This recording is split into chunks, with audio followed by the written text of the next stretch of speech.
Welcome to Prescott Talks. This is part 2 of our interview with candidate for Attorney General Abraham Hamadeh, also known as Honest Abe.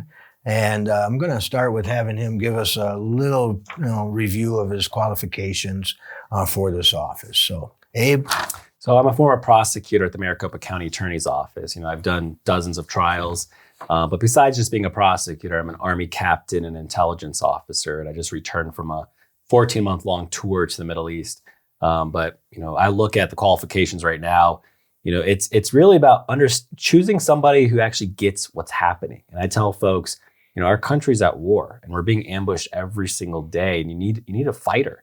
And I tell people, I want an attorney general that's a little less attorney and more general. I think that's exactly what we need right now. It's, what's going on in our country is so shocking. And I think that's why we feel under attack right now, because it's no longer just big government we have to worry about. It's big tech, it's big business, it's school boards, right? I mean, they're ambushing us at every single level. And, this is where it requires an attorney general who's going to fight back and push back against them. But, I haven't sat behind a desk my whole career. I think what makes me uniquely qualified is my perspective on the world. I got involved in politics back in the Ron Paul days in 2007, and my Army experience where you have to make quick decisions. I think that's what we need right now with what we're going through. Okay, well, along those lines, if you're elected Attorney General, what would be like your top priorities? What would you want to take and address right away? Sure. So when I'm elected Attorney General, I think the border mess, why that matters the most is because border security is national security. And what we're seeing right now is 150 countries have flocked across our southern border. And to be honest, none of them who are crossing are legitimate asylum seekers or refugees. I mean, these are people taking advantage of our laws. And right now, what we're having is the media likes to gaslight us and tell us that these are poor migrants. And some of these are nefarious actors. In Yuma, a few months ago, we actually had a potential terrorist cross our border. And that was just one who was apprehended. So what I intend to do is label the cartels as a terrorist organization. And I say that not just, okay, well, what's the ramifications of that, right? So under current state law, the state legislature determines what they use the U.S. State Department definition of what a terrorist organization is. And the U.S. State Department is political. And I'll tell you, because when I was in Saudi Arabia, we had the Houthi rebels firing missiles at us, and Joe Biden delisted them as a terrorist organization. The Afghan Taliban was not listed as a terrorist organization until January of 2021. So this is where our legislature needs to be more involved and say, listen, what's going down at the border? The cartels are narco terrorists. So many of them actually have very legitimate military experience in the Mexican special forces. I mean, there's thousands of drones operations that are going on. So we have to list them as a terrorist organization, and that includes, once you start prosecuting them as such, has enhanced sentencing. So say they're drug smuggling, instead of just getting 5 years in prison, they're going to get maybe 7 or 10 years in prison. Same with the human smuggling. But besides listing them as a terrorist organization, what we need to do is actually label what's going down at the border as an invasion under Article 4, Section 4 of the Constitution, and use our State War Powers Act, which is Article 1, Section 10. I met with Ken Cuccinelli about this. So Ken Cuccinelli is a former Virginia Attorney General. I don't know if you remember him, but he was actually, he was pushing back against Barack Obama back in 2009. So this is where, and I've been talking about this, he's been advocating that we do this. It's a new approach, to tackle it, and it's going to be litigated in court. But this is where I'm in favor of doing that. I mean, you have to I'm not satisfied with the status quo saying this is how it's always been, and this is a federal problem. It's not a federal problem. The federal government has immigration control. Right now, what we have is we have state powers. We have to protect our state sovereignty. So it's embarrassing when I saw Governor Doug Ducey at the border in December. He was standing over there with a National Guardsman. He had some sheriff deputies, and in walked in a dozen illegal immigrants. What message does that portray to the rest of the world? It shows us that we're wide open. So no, we have to tackle it. I also want to open up border offices down at the border with the AG's office, embedding our line attorneys with the county attorneys and county sheriffs, because there's going to be increase of prosecutions with the drug smuggling and the human smuggling. But, we have to solve our border, and it's not just affecting our border communities. It affects Prescott, it affects Phoenix, and it all affects the entire country. We're just the gateway for it. Right. Wow, that's something. A couple other things here. Some of the members of the state legislature have complained in the past that when they try to reach out to the AG's office, a lot of times to ask questions about particular legislation or laws, that they're not getting any response or not in a timely manner. How do you, think you're going to work with that? Yeah, I think that's right. And I've talked to a lot of state legislators about this and people running for state legislature. And I think that's where I think what's going to happen this November is going to bring up a new crop of people. I mean, we're getting a new AG, a new governor, a lot of new legislators. So this is where the communication is so important. I've talked to congressmen here, they have no relationship with the AG or the governor. I've talked with board of supervisors. A lot of them have never even communicated with Brnovich or, the governor. So that's a different leadership style than I take. My approach is having an open door policy and also actively reaching out to, board of supervisors, city councils, as well as, the legislature. So, we have to start realizing that there has to be no ego in politics. And too often that's what I see happen is, the reason why the governor doesn't talk to this person is because they don't like them. But ultimately, our oaths are to the Constitution and to support and, defend the people, the state. So you have to work together, and communication is so key. So I intend to have a really robust liaison office with the AG's office with the legislature. Yes. Well, and along with that, again, we keep coming back to federal overreach and such. Well, what is your position on executive orders, whether they're federal, like Biden signing the stack of them on day one, or, what happened here with Governor Ducey and his executive orders? Obviously emergency powers are probably necessary in some cases, but how do you control that? How do you keep somebody from getting dictatorial power, which the Constitution does not grant? Right, and I think that's where having a strong AG push back against these federal government overreaches, say with the COVID vaccines that they try to impose on us, right? And right now, what you're seeing with the executive authority you're talking about here in Arizona, there's obviously should be emergency exceptions, but like I mentioned before, 2 years for emergency is not an emergency. Right. That's just them taking advantage of the law. And I think legislators need to have a backbone.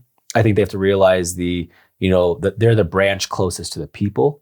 That's why they're elected every 2 years, right? In our legislatures and as well as in Congress. And that's where I think too many of them have, abdicated their role to the executive. And I think because they don't want to be held accountable. And I think that's what happened with COVID. They didn't want to say, we don't want to make the wrong decision, so we'll give it to this one person to be making the decisions. And that's wrong. Right. I mean, this is where, and that's where as AG, we need to get involved and help guide the legislature as well to enact good laws, because ultimately I'm going to be tasked with enforcing it. Mm-hmm. All right. Well, that's good. I like that. A couple other things here. Recently, we had a leaked memo from the United States Supreme Court on their position on Roe v. Wade. You got any thoughts on that? I'm sure you do. I mean, it's interesting how the left likes to say that Republicans are undermining our institutions. And almost certainly that leak came from one of the people working for a liberal justice on the Supreme Court. Mm-hmm. And what they're using, they're trying to intimidate the court right now. And it's not going to work. I mean, the court, I imagine they're going to come together. They're going to overturn Roe v. Wade. And this is where I tell folks, if you look at what's happening, Trump is still winning, even though he's not in office right now. I mean, he got us a solid Supreme Court. He got us a solid judiciary. And we're going to overturn Roe v. Wade. And that's been, precedent for 50 years, right? Mm-hmm. And this is where we have to challenge the status quo. And that's why I no longer accept the establishment's position that says, we lost an SB 1070. So, this is where I say, no, we're going to keep going and fighting back, because now there's new judges, there's a new judiciary involved. So we're going to start challenging these laws that I think are unconstitutional, and we're going to start pushing back. We're not going to be playing defense anymore. This November, we're going to be going on offense. But that leak, I mean, look at what the left has done. They're outside the Supreme Court justices' houses, trying to intimidate them and bully them. And, this is where the left, they know how to play to win, and they've been winning for a while. This is where Republicans have been too nice for too long. And I keep telling people the reason why we're in this mess as a country is not just because of the radical left. It's it's because of the weak-kneed Republicans. So, I hope they find that leaker, and I hope they, hold them to account, for breaking any laws if they did. But besides that, they've broken our confidence in the court. Well, it seems, and this is from my perspective, but it seems like almost there's some hierarchy protecting these radical leftists when they're burning buildings, beating people up, whatever they're doing out there. If I went out and did that, I'd be in jail right now. And they've got videos, they've got facial recognition software, they got all this stuff, and yet nobody's being held accountable. Yeah. And I know some Arizonans fear that's going to happen here. So if you're Attorney General, how would you protect against something like that? I think you're right. I think right now what we're having in society is there's no consequences for actions. And I think that's where you see the 2000 Mules documentary. I don't know if you watched that, but it's horrible what you watch, right? Clearly there was fraud in the election, right? And what has been done about it? Right. And I think this is where you need to have a strong attorney general who's actually going to prosecute crimes and prosecute not just the low, hanging fruit, but actually go all the way to the top. And you look at what's going on. There's a lot of politicians are corrupt. There's a lot of them. And I think if you're seeing so many of them think they're above the law, and we saw that, with the audit, with the Maricopa County Board of Supervisors, withholding documents, and ignoring subpoenas. And this is where an attorney general working with the legislature, we have to team up. We have to realize what's at stake and actually enforce the laws. And, I keep getting told like, Abe, you got to move on from 2020. I tell folks, no. I'm a former prosecutor. You prosecute crimes that were committed in the past. So I'm not going to move on from 2020. And look what Durham is doing. Right. Durham is actually prosecuting crimes from 2016. Right. So you have to prosecute the crimes, because if you don't, their next crime is going to be even bigger. So there has to be consequences for these actions that they've done to us. Yeah, well, I like that. I think I agree. And I think the law is supposed to be equal justice under the law for everyone. That's right. But we're seeing that there seems to be a two-tiered system there. Another thing I wanted to talk to you about a little bit, and we've only got a couple minutes left, is the supposed board of disinformation or whatever. I think it was kind of like Hitler's Ministry of Truth. Yeah. Any thoughts on that if they tried to implement that? Well, luckily, they got rid of it supposedly, but there already exists a Ministry of Truth if you actually think about it, in the sense that the media controls of what we hear, and what they did with the Hunter Biden story. Oh, yeah. Remember when they suppressed it?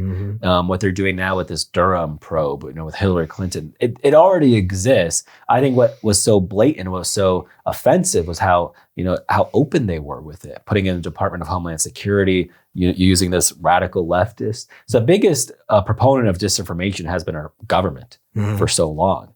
And obviously this goes against everything that our founding fathers believed in, right? And, there's, right, what you're seeing has, the Hunter Biden story. That influenced our elections big time. And where has the consequence been for him? The son of the president, where he's been making deals, quid pro quo deals with China, with Ukraine. And this is where what we're talking about, the double standard. It really is, with whether it's the Black Lives Matter and the riots that were happening, and they're burning down buildings. But so it exists, and I think this is where an AG, it's no longer the same type of attorney general's office as it was in 2018 or 2014, right? It's really a war that we're fighting, and it's unlike anything I've seen, probably what you've seen. Right. The disinformation, the stuff that's coming out of a 1984 novel, it's becoming our reality. I know. So it really requires us to push back, fight like hell, and never quit. Right. All right. Well, we got about a minute or so left. I want to tell the folks about your website, your campaign, how they can get a hold of you, maybe do another interview with you on their own time. Yeah, that's right. So you can visit my website at abe4ag.com, abe4ag.com. And, I've been endorsed by Trump's national security team, Rick Grinnell, Kash Patel, Robert O'Brien. They recognize that right now what we need is fearless fighters. And I think that's what we have, what we need in the Attorney General's office this November, because our country is slowly going to hell. not slowly actually, it's going quickly to hell. And I think this is where you need a strong attorney general and push back. But every single level of government matters. School boards matter. I mean, right now you're having, our government is labeling us as domestic terrorists. So you have to have a strong attorney general who understands what's at stake and to actually push back against the federal government and against our state government and against big tech and big business, because our country's being ambushed, and you need to actually stand up for our Constitution because it's slowly going away. And I want to constantly remind people that the COVID times has really transformed our nation, and what happens this November will determine our country's future for the next century. So if you believe in border security, if you believe that consequences should have action, action should have consequences, visit my website at abeforag.com. Well, thank you very much, Abe, and thank you all for being with us, and I hope you enjoyed this interview.